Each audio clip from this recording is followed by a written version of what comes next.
Hello, Byju's ഫീൽഡിലേക്ക് എല്ലാവർക്കും സ്വാഗതം. ഹലോ, നമ്മുടെ ചാനലൊന്ന് എല്ലാവരും സബ്സ്ക്രൈബ് ചെയ്യണം കേട്ടോ. കാണുന്നവരൊക്കെ ഒന്ന് സബ്സ്ക്രൈബ് ചെയ്യണേ. അപ്പോൾ സാസു കോഴികളുടെ വീഡിയോ ഞാൻ നേരത്തെ ചെയ്തിരുന്നതാണ്. അപ്പോൾ സാസു കോഴികളെ വളർത്തുന്നതിൻ്റെ വീഡിയോയും കുഞ്ഞുങ്ങളുടെ വീഡിയോയും അതിൻ്റെ ഇടയോടെ കുഞ്ഞുങ്ങളെ വളർത്തിയതിൻ്റെ വീഡിയോക്ക് ഞാൻ കുറേ വീഡിയോസ് ഇട്ടിരുന്നു. അപ്പോൾ അതിൻ്റെ ഒരു ഭാഗമായിട്ടുള്ളൊരു വീഡിയോ ആണ് ഇപ്പോൾ ഇട്ടിരിക്കുന്നത്. ഇത്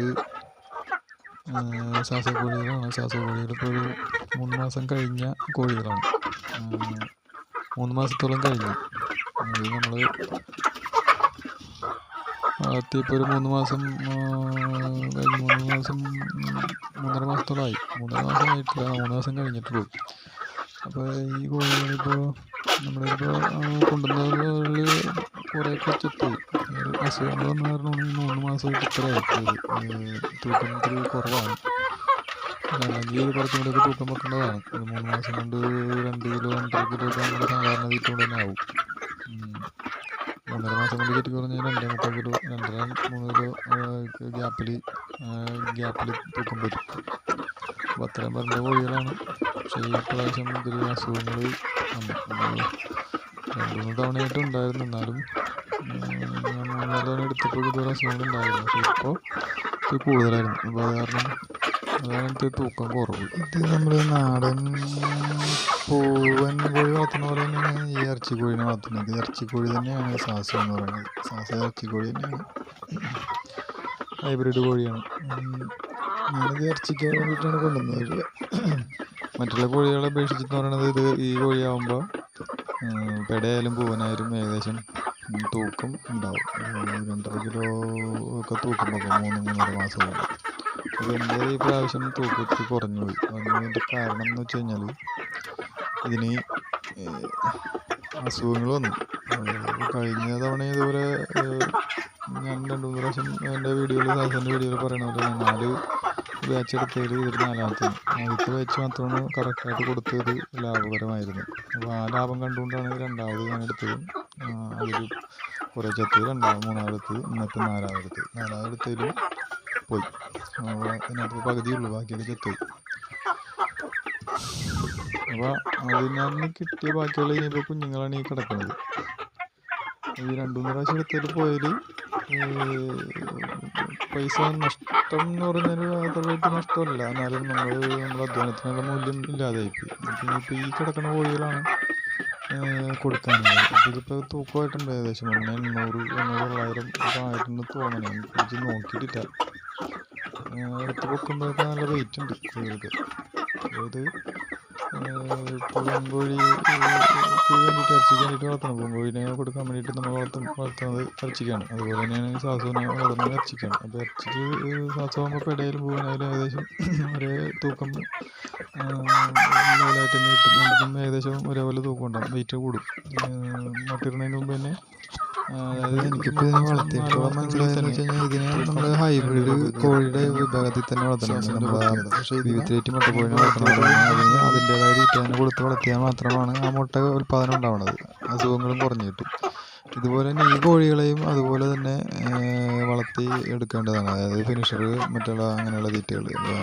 അല്ലാതെ ഇട്ട് വളർത്തി കഴിഞ്ഞ് കഴിഞ്ഞിട്ടുണ്ടെങ്കിൽ വൃത്തിയും വെടുപ്പും ഒത്തിരി പ്രശ്നമാണ് ഇതിനുള്ള. അതായത് നമ്മൾ ഒരേ കൂട്ടിലിട്ട് എപ്പോഴും വളർത്തുമ്പോൾ സാധാരണ മറ്റേ നാടൻ കോഴികളെ അല്ലെങ്കിൽ ഗ്രാമശ്രീ കോഴികളെ പൂവൻ കോഴികളെയൊക്കെ നമ്മളിട്ട് സാധാരണ ഇതിൽ വളർത്തുമ്പോൾ അതിന് കുഴപ്പമില്ല. അതിനെന്ത് പ്രതിരോധ ശേഷി കൂടുതലാണ്. എന്ത് ഇതിൽ കിടന്നു കഴിഞ്ഞാലും അതിനൊക്കെ അങ്ങനെ അസുഖങ്ങൾ വരില്ല. അതായത് എനിക്കിപ്പോൾ പല അനുഭവം ഉണ്ടായിട്ടുണ്ട്. ഗ്രാമശ്രീ കോഴികളെ വളർത്തിയതാണ് ഞാൻ എപ്പോഴും പറയുന്നത് എനിക്ക് ലാഭമായിട്ട് തോന്നിയിട്ടുള്ളത്.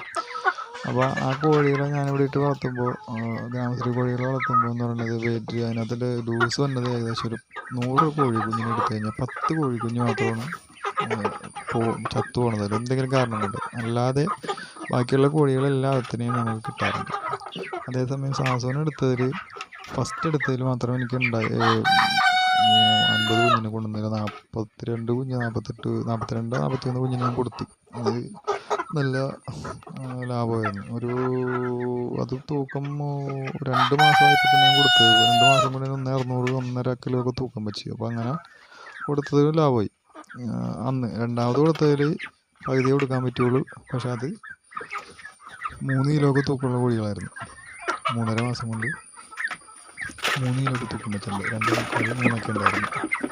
അപ്പോൾ അങ്ങനെ പകുതിയേ കൊടുക്കാൻ പറ്റുള്ളൂ. അത് പിന്നെ രണ്ടാമത് കിട്ടിയ കോഴി മൂന്നാമത് എടുത്ത ബാച്ച് അതും ഇതുപോലെ തന്നെ പകുതി കൊടുക്കാൻ പറ്റുള്ളൂ. അതും 2.25 കിലോ ഒക്കെ തൂക്കമുള്ള കോഴികളായിരുന്നു. പക്ഷേ ഇത് നമ്മുടെ ഈ അന്തരീക്ഷത്തിൽ, ഇങ്ങനെ കിടക്കുന്ന അന്തരീക്ഷത്തിൽ ഇതിനെ അധികം അങ്ങോട്ട് പിടിച്ച് കിട്ടണില്ല ഈ കോഴികൾ. ശ്വാസം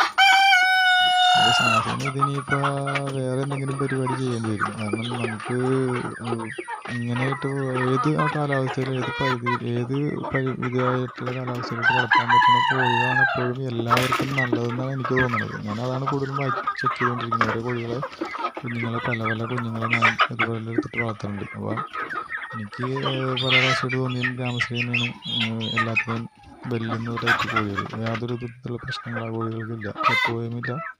ഇത്തിരി ടൈം എടുക്കും തൂക്കം വെക്കാൻ എന്നുള്ളത് മാത്രമേ അതിൻ്റെ ഒരു കുഴപ്പം. ഹൈബ്രിഡ് കോഴികളായ സാസോ, ബ്രോയിലർ അങ്ങനെയുള്ള ഐറ്റംസൊക്കെ പെട്ടെന്ന് തൂക്കം വെക്കും. പക്ഷേ നമുക്ക് എല്ലാത്തിനും ഇതുപോലുള്ള സാഹചര്യത്തിൽ വളർത്തുമ്പോൾ എല്ലാത്തിനും കിട്ടിയ ബുദ്ധിമുട്ടാണ്, ചത്തുപോകാനുള്ള ചാൻസ് കൂടുതലാണ്. അപ്പോൾ എൻ്റെ ഈ സാസോന് ഞാൻ കഴിഞ്ഞ പ്രാവശ്യം വീഡിയോ ഇട്ടതിൽ ഒരു ചേട്ടൻ കണ്ടിട്ട് കമൻറ്റ് ഇട്ടിരുന്നത് അതിൻ്റെ അസുഖങ്ങൾ ഇന്നതാണ്, ഫംഗൽ ഇൻഫെക്ഷൻ എന്ന് പറഞ്ഞ അസുഖമാണ്. അപ്പോൾ അതിന് മരുന്ന് ഞാൻ ചോദിച്ചു കഴിഞ്ഞാൽ പുള്ളിക്ക് അതിനെക്കുറിച്ച് പിന്നെ പുള്ളി റീപ്ലൈ ഒന്നിട്ടില്ല. ഞാനത് മെസ്സേജ് ഇട്ടിട്ട് അപ്പോൾ ഞാനതിനെക്കുറിച്ച് അന്വേഷിച്ച് അത് ഫംഗൽ ഇൻഫെക്ഷൻ കൊടുക്കേണ്ട മരുന്ന് എന്നുള്ളത്, അപ്പോൾ അതിൻ്റെ വീഡിയോന് അടുത്തതിലിടാം. ഫംഗൽ ഇൻഫെക്ഷന് കൊടുക്കുന്ന മരുന്ന്, കഫക്കെട്ട്, തുമ്മൽ, മൂക്കിൽ നിന്നുള്ള ബരവ് അങ്ങനെയുള്ള അതിനൊക്കെ വരുന്ന ഒരു മരുന്നാണ് ഞാൻ അടുത്ത വീഡിയോ ചെയ്യുന്നുണ്ട്. അപ്പോൾ അതിനകത്ത് ആ വീഡിയോ കാണിക്കാം, മരുന്നും മറ്റു കാര്യങ്ങളെക്കുറിച്ചൊക്കെ പറയാം. അപ്പോൾ ഇന്നത്തെ വീഡിയോ ഇത്രേ ഉള്ളൂ. നമുക്ക് വീണ്ടും അടുത്തൊരു വീഡിയോ ആയിട്ട് കാണാം. അപ്പോൾ ഓക്കെ, ബൈ.